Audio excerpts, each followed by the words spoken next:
बहुत से हिंदुस्तानी परदेश में जाकर बस जाते हैं, लेकिन अपने रिवाज, अपनी परंपरा को कायम रखने के लिए वो पूरी कोशिश करते हैं। इसलिए ये लोग चाहे इस देश में पैदा हुए हों, लेकिन इनके लिए भारतीय का मतलब हिंदुस्तान में रहने वाले लोगों से काफ़ी अलग होता है। इस फर्क को काफ़ी निर्देशकों ने अपनी फिल्मों में दर्शाया है।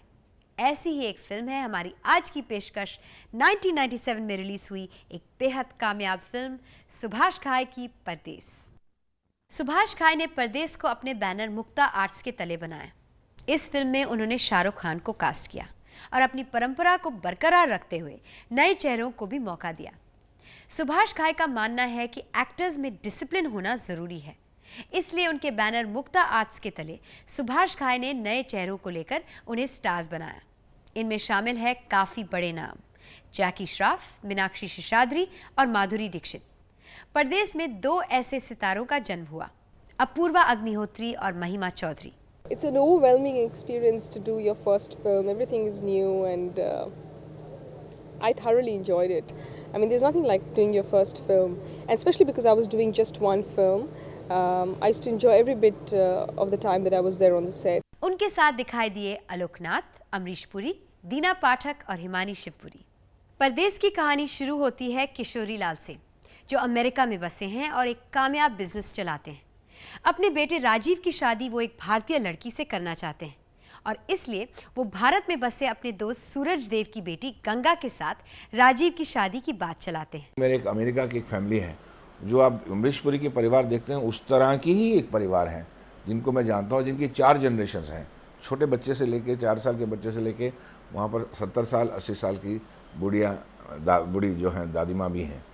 तो मैंने सबसे बात की और मैंने देखा कि वो हमेशा चाहते हैं कि जो बच्चा उनका बड़ा अमेरिका में है, लेकिन बहू उनको हिंदुस्तान से चाहिए, वो भी यूपी में और बिहार से, और एकदम ऑर्थोडॉक्स किस्म घर की पली हुई। राजीव अमेरिका में पला बढ़ा है और अपने हिसाब से जिंदगी जीता है।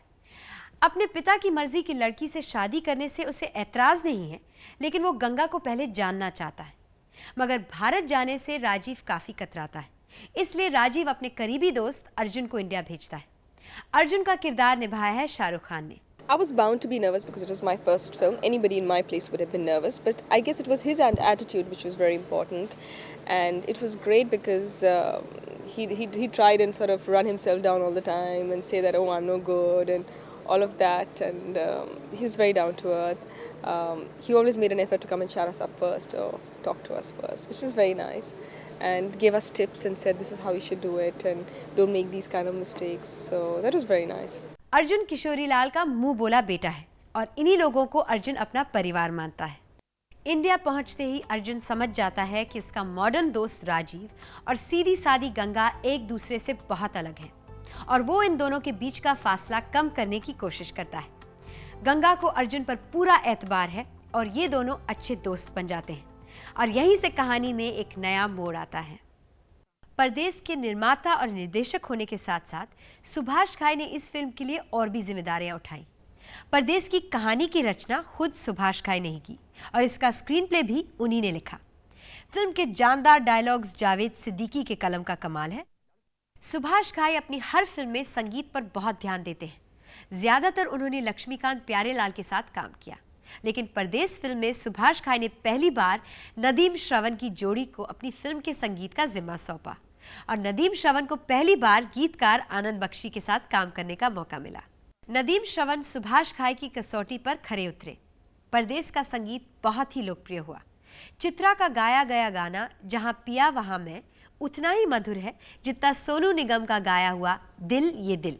लेकिन सबसे ज्यादा पॉपुलर हुए कुमार सानू के गाए हुए गाने मेरी महबूबा और दो दिल मिल रहे हैं। आई लव माई इंडिया, इस गाने को हरिहरन, शंकर महादेवन और कविता कृष्णमूर्ति ने मिलकर गाया और ये गाना काफी भारतीयों के दिल और जबान पर बैठ गया। All the songs in Pardes were songs which had a flavor in itself, and I think it moved very well from Ganga Chali Tu Kahan, which was very rustic, very innocent, sung with a lot of innocence, to the next song which was I Love My India, and it had that smell of the mitti and about the country. परदेस की choreography पर काम किया सरोज खान और अहमद खान ने। सुभाष घाई की film hero से ही सरोज खान ने बॉलीवुड में अपना नाम कमाया था। ईस्ट और वेस्ट जब आमने सामने आते हैं तब क्या होता है? दिल हिंदुस्तानी हो लेकिन घर अमेरिका में हो तब कोई क्या करे? देश परदेश की भावनाओं में कैसे टक्कर होती है? आइए आज हम पता लगाते हैं सुभाष घाई की सुपरहिट फिल्म परदेश में एक्स्ट्रा शॉट्स के साथ। परदेश की कहानी सुभाष घाई के जहन में खलनायक के समय से थी, लेकिन वो तभी ये फिल्म बनाना चाहते थे जब उन्हें अपनी गंगा मिल जाए। गंगा का किरदार सुभाष घाई के दिल के बहुत करीब था। वो उसमें मासूमियत और चंचलता दर्शाना चाहते थे। इस फिल्म का नाम भी पहले गंगा ही रखा गया। अपनी गंगा को ढूंढने के लिए सुभाष घाई ने 100 से ज्यादा लड़कियों को ऑडिशन किया। एक दिन उन्होंने रितु चौधरी को एक एड फिल्म में देखा और तय किया कि यही उनकी गंगा है। एम शब्द से सुभाष घाई का हमेशा से लगाव रहा है और वो रितु को एक नया नाम देना चाहते थे।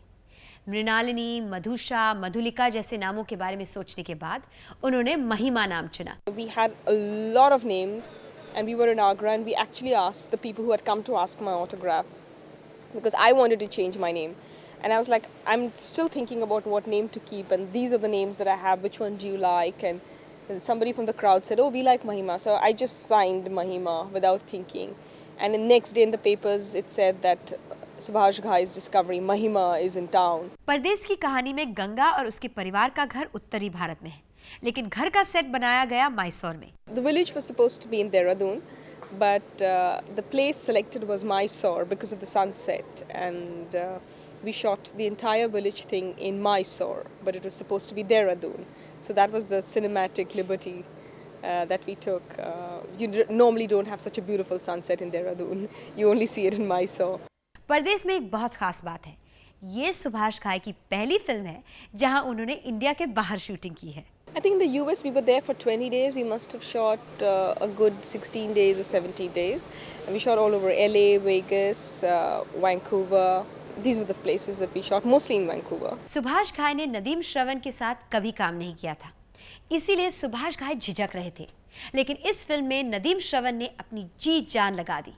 परदेश का संगीत इतना लोकप्रिय हुआ कि सुभाष घाई ने नदीम और श्रवण को तोहफे के तौर पर एक गाड़ी भी दी। सुभाष घाई के मुताबिक किसी भी फिल्म में जज्बात और ड्रामा का अगर सही मिश्रण हो तभी फिल्म लोगों को छू सकती है। कोई भी कहानी, टेल, कार्टून, किसी भी फॉर्म में, टीवी सीरियल, थिएटर में और किसी भी बात के अंदर जब कहानी आप सुनाते हैं उसमें अगर इमोशंस नहीं है तो आपको इंटरेस्ट नहीं करेंगे। नाटक का मतलब यही है कि आप ऐसे दो व्यक्तियों की कहानी देखने जा रहे हैं जो एक दूसरे के जुड़े नहीं हैं और इनके बीच में कुछ ऐसा कॉन्फ्लिक्ट होगा जिससे कभी दर्द आएगा, जिससे कभी कॉमेडी आएगी, जिसमें कभी हंसी आएगी, कभी आप रोएंगे।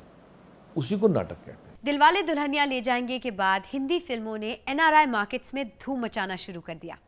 एनआरआई का किरदार परदेश में बहुत ही महत्वपूर्ण था। विदेश में रह रहे काफी भारतीय अपनी जिंदगी से जुड़े मुद्दों को फिल्मों में देखना चाहते थे। इन दर्शकों को खुश रखना सुभाष घाई के लिए फायदेमंद रहा। शाहरुख खान 1997 को अपने करियर का अच्छा साल मानते हैं।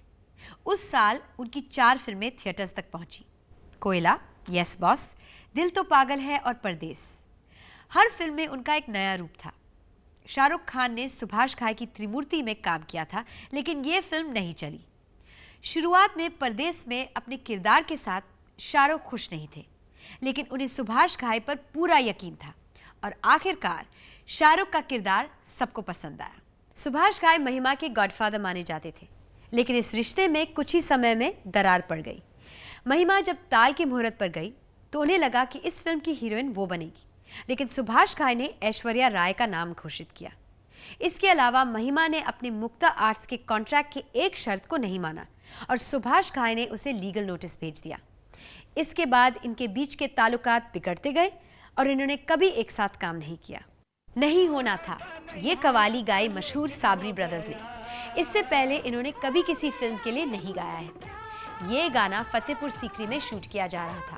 शाहरुख खान को देखते ही वहां टूरिस्ट की बड़ी भीड़ इकट्ठा हो गई, जो हटने का नाम ही नहीं ले रही थी। शूटिंग का वक्त निकला जा रहा था। परेशान होकर सुभाष घाई ने निर्णय लिया कि वो इस क्राउड को गाने में शामिल करेंगे और तब जाकर इस गाने को पूरा किया गया। सुभाष घाई का लिखा स्क्रीन प्ले रंग लाया और इसके लिए सुभाष घाई को फिल्म फेयर अवार्ड भी दिया गया। जरा तस्वीर से तू निकल के सामने आ, इसके लिए अलका याग्निक को बेस्ट फीमेल प्लेबैक सिंगर घोषित किया गया और बेस्ट फीमेल न्यूकमर का अवार्ड मिला महिमा चौधरी को। आपको हमारी ये पेशकश पसंद आई, ये आशा रखते हुए मैं आपसे इजाजत लेती हूं, लेकिन ये वादा करते हुए कि मैं जल्द ही मिलूंगी एक और सुपरहिट फिल्म के साथ। तब तक के लिए नमस्ते।